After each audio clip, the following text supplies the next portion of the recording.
السلام علیکم۔ ایران اور سلطنت عمان نے آبنائے ہرمز کے بٹوارے کا فارمولہ طے کر لیا ہے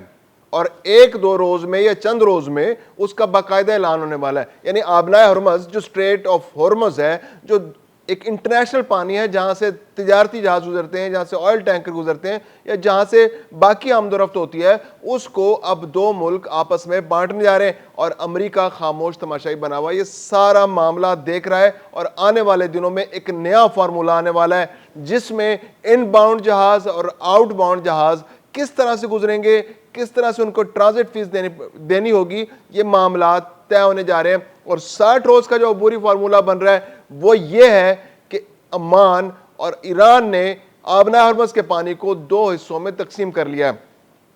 ایک حصے کا کنٹرول عمان کے پاس ہوگا اور ایک حصے کا کنٹرول ایران کے پاس ہوگا، اور ایران کا رول زیادہ مرکزی اور زیادہ اہم ہوگا کیونکہ وہ سیکیورٹی معاملات کی بھی نگرانی کرے گا اور وہ ٹرانزٹ فیس لینے کا بھی سب سے بڑا دعوے دار ہے۔ اور ایسے میں امریکہ جو جلد از جلد مذاکرات چاہتا ہے، جو جلد از جلد معاہدہ چاہتا ہے، وہ اس سارے معاملے میں خاموش تماشائی بنا ہوا سارے معاملے کو غور سے دیکھ رہا ہے۔ ڈونلڈ ٹرمپ ایک جانب کہہ رہے ہیں کہ وہ اب بھی مذاکرات کو موقع دینے کے لیے تیار ہیں، بلکہ چاہتے ہیں کہ جلد از جلد مذاکرات ہوں اور معاہدہ ہو، کیونکہ ایران پر اگر حملہ ہوگا تو یہ حملہ شدید ترین ہوگا۔ ڈونلڈ ٹرمپ کا یہ کہنا ہے کہ جو ایران پر حملے کی امریکہ نے پلاننگ کی تھی وہ جنگ عظیم دوئم کے بعد کا سب سے بڑا حملہ تھا۔ یعنی ایک ایسا حملہ ہونے جا رہا تھا کہ جس کے اندر ایران کے اندر ٹوٹل تباہی دیکھنے میں آتی، وہاں کے شہری بھی مارے جاتے، وہاں کا انفراسٹرکچر بھی تباہ ہو جاتا۔ اور ڈونلڈ ٹرمپ کہتے ہیں کہ میں نہیں چاہتا تھا کہ وہاں پر انسانوں کو مارا جائے۔ تو ایسے میں ایران کے لیے انہوں نے دعوت دی ہے کہ ایران جلد از جلد معاہدے پر دستخط کرے، کیونکہ وہ امن کو موقع دینا چاہتے ہیں، وہ تصادم نہیں چاہتے، وہ معاہدہ کرنا چاہتے ہیں۔ دوسری جانب ایران جو ہے وہ اپنے فارمولے پر اپنی خاموشی کے ساتھ اپنے انداز سے کام کر رہا ہے۔ اس نے سلطنت عمان کو اپنا پارٹنر بنا لیا ہے۔ سلطنت عمان اور ایران کے درمیان سے آبنائے ہرمز کا پانی گزرتا ہے، راستہ گزرتا ہے، یہ 33 کلومیٹر کا علاقہ ہے۔ اس کو 3 حصوں میں تقسیم کیا گیا ہے۔ ایک رستہ وہ ہے کہ جس کا عمان کے ساتھ سے گزرتا ہے اور وہ عمان کے کنٹرول میں ہوگا، اور ایک رستہ وہ ہے جو ایران کے پاس سے گزرتا ہے سمندر کا، وہ ایران کے کنٹرول میں ہوگا۔ یعنی جب جہاز آبنائے ہرمز سے گزر کر خلیج فارس کے اندر آئیں گے، یعنی اگر کسی جہاز نے عراق جانا ہے، کویت جانا ہے، قطر جانا ہے، متحدہ عرب امارات جانا ہے، بحرین جانا ہے، یا ایران کی کسی بندرگاہ پر جانا ہے، یا سعودی عرب کی کسی بندرگاہ پر جانا ہے، کسی مشرقی بندرگاہ پر جانا ہے، تو اس کو آبنائے ہرمز سے گزرنا ہوگا، اور آبنائے ہرمز سے گزرتے وقت اس کو ایران کے پانیوں میں سے گزرنا ہوگا۔ اور ایران کے پانیوں میں سے جب وہ گزرے گا تو ایران کے پانیوں میں اس کی سیکیورٹی، اس کی نگرانی ایران کرے گا، اور وہ وہاں پر اعتراض بھی کر سکتا ہے کہ مجھے یہ جہاز کو نہیں گزرنے دینا، یا اس جہاز کو گزرنے میں مجھے کیا خدشات ہیں، تو وہ ایران اپنے کنسرنز وہاں شو کر سکتا ہے۔ یہ وہ فارمولہ ہے جو عمان اور ایران کے درمیان طے پایا ہے۔ ابھی اس کو انٹرنیشنل اکنالج کیا گیا ہے یا نہیں کیا گیا، یہ ایک علیحدہ بحث ہے، لیکن یہ وہ فارمولہ ہے جس پر یہ دو ملک تقریباً پہنچ چکے ہیں۔ اور دوسری جانب جب جہاز یہاں سے اپنا سامان لے کر یا خالی یہاں سے یہاں جائے گا اور اس کو آبنائے ہرمز سے گزر کر باہر جانا ہے، کھلے سمندر میں جانا ہے، تو وہ عمان کے پانیوں سے گزرتا ہوا گزرے گا، اور وہ عمان اس کو نگرانی کرے گا۔ یہ عمان کی پریروگیٹو ہے، اس کا استحقاق ہے کہ وہ اس کی نگرانی کرے یا نہ کرے۔ بہرحال وہ عمان کے پانیوں سے گزرتا ہوا باہر جائے گا، یعنی کہ ایران کے پانیوں سے داخل ہوگا اور عمان کے پانیوں سے باہر جائے گا۔ اب ایک رستہ وہ ہے جو عمان اور ایران کے پانیوں کے درمیان بھی موجود ہے، یہ درمیانی راستہ ہے۔ اب اس درمیانی راستے کے اندر مسئلہ یہ ہے کہ یہاں پر ایران نے پچھلے 4-5 مہینے کے اندر بہت بڑے پیمانے پر مائنز بچھائی ہیں۔ یہاں پر ایسی مائنز ہیں جو اگر جہاز وہاں سے گزرے گا یا جہاز وہاں سے اس سے ٹکرائے گا تو وہ تباہ ہو جائے گا۔ اب ان مائنز کو صاف کرنے کا مرحلہ ہے۔ تو ایران نے کہا جی کہ جب تک یہ معاملہ ہوتا ہے تو ہم اس کو، اگر یہ ہمارا فارمولہ قبول ہوتا ہے اور دنیا میں اس کو اکنالجمنٹ ملتی ہے، تو پھر یہ کہ ایران درمیانی راستے میں سے جو بحری جو مائنز ہیں جو بحری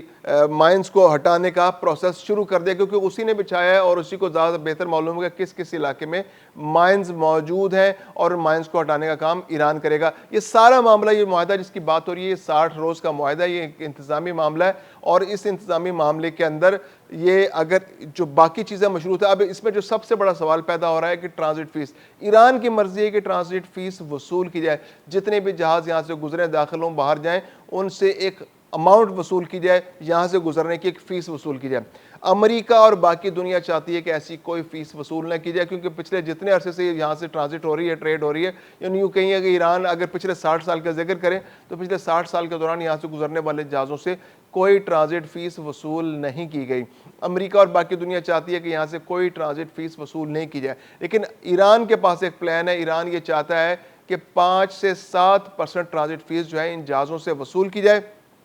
جو بھی جہاز یہاں سے گزرے, تجارت کری جائے, تو وہ بھی جتنی اماؤنٹ کا سامان لے کے جا رہا ہے اس سے 5 سے 7% ٹرانزٹ فیس وصول کی جائے. عمان دوسری جانب یہ سوچتا ہے کہ عمان کا یہ کہنا ہے کہ اگر ہم اتنی زیادہ ٹرانزٹ فیس لیں گے تو اس میں ریئیکشن آنے کا خطرہ ہے, جو یہاں سے جہاز گزر رہے ہیں ان کے لیے مشکلات پیدا ہوں گی, یا تو وہ متبادل علاقوں میں جانا شروع کر دیں گے, یا پھر کوئی تصادم کی صورت پیدا ہو سکتی ہے. تو ایسے میں ٹرانزٹ فیس کو کم سے کم رکھا جائے. عمان کی جو تجویز سامنے آئی ہے وہ یہ ہے کہ 3% ٹرانزٹ فیس وصول کی جائے. اب ایران کا یہ کہنا ہے کہ ابھی تو ہم ٹرانزٹ فیس اس 60 دن کے اندر نہیں لے رہے, لیکن آنے والے دنوں میں تجارتی ماحول کیا ہوتا ہے اور امریکہ کا رویہ کیا رہتا ہے, اس پر انحصار ہے اس بات کا کہ یہ فیس کتنی زیادہ ہوگی یا کم ہوگی, یا اس کو کس طرح سے وصول کیا جائے گا. زیادہ امکان یہ ہے کہ جہازوں سے کو کہا جائے گا کہ والنٹیرلی وہ کوئی فیس دینا چاہیں تو وہ ضرور یہاں سے دے کر گزریں, تاکہ یہاں کے معاملات کو درست انداز میں چلایا جا سکے, ٹرانزٹ کے معاملات درست رہیں, یہاں پر ایک نگرانی کا میکینزم بن سکے, یہاں سے جو بھی جہاز گزرے ان کی نگرانی ہو, ان کے لیے کوئی سیکیورٹی مسائل پیدا نہ ہو. تو اس سیکیورٹی مسائل کے لیے ایک اماؤنٹ ٹرانزٹ فیس جو ہے یہاں سے دی جائے. یہاں پر جیسے مائنز کو صاف کرنے کا معاملہ ہے, تو ایران کے لیے بہت ساری مشکلات ہیں. پھر یہ کہ ایران کو کافی زیادہ نقصان اس سارے معاملے میں ہوا ہے, اس کے بندرگاہوں کو کافی نقصان ہوا ہے, تو اس کا انٹرسٹ یہ ہے کہ جو نقصان اس کا ہوا ہے تو اس ٹرانزٹ فیس کے ذریعے اس نقصان کو پورا کیا جائے. اب دوسری جانب جو اس وقت صورتحال ہے سیاسی طور پر اگر دیکھا جائے تو امریکہ, اب جو ایران ہے وہ یہ سمجھتا ہے کہ ایران اور امریکہ جو دباؤ ہے اس کو کسی طرح سے بھی ایران دباؤ کو قبول کرنے کے لیے تیار نہیں ہے. جو وہاں کی قیادت ہے, جو ان کے پریزیڈنٹ ہیں, ان کے بارے میں یہ وہاں پر ایک تاثر یہ دیا جا رہا ہے, امریکہ کی جانب سے یہ تاثر دیا جا رہا تھا کہ ایران کے اندر سوچ جو ہے وہ تقسیم ہے. جو سیاسی لوگ ہیں وہ اور طرح سوچ رہے ہیں, اور وہاں کے جو سپریم کمانڈر ہیں یا پاسداران ہیں وہ اور طرح سوچ رہے ہیں. امریکی نائب صدر جے ڈی وینس نے بھی اس بارے میں کہا تھا کہ ایران کے اندر 2 سوچیں, ایک وہ سوچ ہے جو امن چاہتی ہے اور ایک وہ سوچ ہے جو جنگ جاری رکھنا چاہتی ہے. اب اس سے تاثر یہی ابھرتا ہے کہ جو وہاں کے ریلیجس حلقے ہیں, جو وہاں کے پاسداران ہیں, جو آیت اللہ کے ماننے والے ہیں, جو ان کے سپریم کمانڈر کے پیچھے چلنے والے ہیں, جو ہاکس ہیں, وہ یہ چاہتے ہیں کہ ہر صورت امریکہ کے ساتھ جنگ رکھی جائے, جاری رکھی جائے, اور اس کے مطالبات تسلیم نہ کیے جائیں. لیکن جبکہ سیاسی لوگ کہتے ہیں کہ مذاکرات جلد از جلد کامیاب کیے جائیں اور اس جنگ کی صورت سے چھٹکارا حاصل کیا جائے اور ملک کو ترقی کی راہ پر گامزن کیا جائے, اور جس سے دوستی کرنی ہے دوستی کی جائے, اور جس سے تعلقات خراب ہیں تو وہ آہستہ آہستہ ان کو ٹھیک کیا جائے, تاکہ ایران کے لیے معاملات آگے بڑھانا آسان ہو سکے. تو ایسے میں ایک تاثر یہ ابھر رہا تھا کہ ایران کے اندر جو تقسیم ہے وہ بڑھتی چلی جا رہی ہے. مسعود پزشکان جو ہیں وہ وہاں کے جو مذہبی لیڈرشپ ہے اس سے نالا ہیں اور اس سے علیحدہ سوچ رہے ہیں, اور مذہبی لیڈرشپ کی جانب سے جو پریزیڈنٹ ایران ہے ان سے مطالبہ کیا جا رہا ہے کہ وہ استعفیٰ دے دیں. تو اس کی بڑی انہوں نے کلیریفیکیشن تو نہیں دی, لیکن ان کا جو بیان ہے وہ بڑا کلیئر ہے. انہوں نے کہا جی امریکہ اور اس کا فوجیوں کا خیال ہے کہ فوجی دباؤ اور تقسیم کے ذریعے وہ ایران کو جھکانے میں کامیاب ہو جائیں گے, تو ایسا کچھ نہیں ہے. مذہبی قیادت اور سیاسی قیادت جو ہے ایران کی وہ بالکل ایک ہی پوائنٹ آف ویو ان کا ہے, اور کوئی تقسیم نہیں ہے, اور وہ ایران کے تحفظ کے لیے آگے بڑھ کر تمام سازشوں کو ناکام بنانے کے لیے تیار ہیں. انہوں نے کہا جی کہ جو نئے سپریم لیڈر ہیں ان کے تحت ملک متحد ہے, اور ایران کسی بھی ہنگامی صورتحال یا کسی جنگی صورتحال سے نمٹنے کے لیے پوری صلاحیت رکھتا ہے اور اس کے لیے پوری طرح تیار ہے. تو یہ جو آبنائے ارمز اور یہ سیاسی صورتحال ہے یہاں پر کچھ بہتری ہوتی دکھائی دے رہی ہے, اور یہ جو معاہدہ ایران اور عمان کے درمیان ہونے جا رہا ہے اس کے بعد امید یہ کی جا رہی ہے کہ تجارت جو ہے وہ بحال ہو جائے گی. ایران اگرچہ کہتا ہے کہ ابھی فوری طور پر تجارت بحالی جو ہے وہ ممکن نہیں ہے, لیکن جو ایکسپرٹس کہہ رہے ہیں جس طرح سے معاملات آگے بڑھ رہے ہیں, جس طرح سے اگر جنگ بند ہوتی ہے تو تجارت کے بحال ہونے کے امکانات بہت روشن ہیں.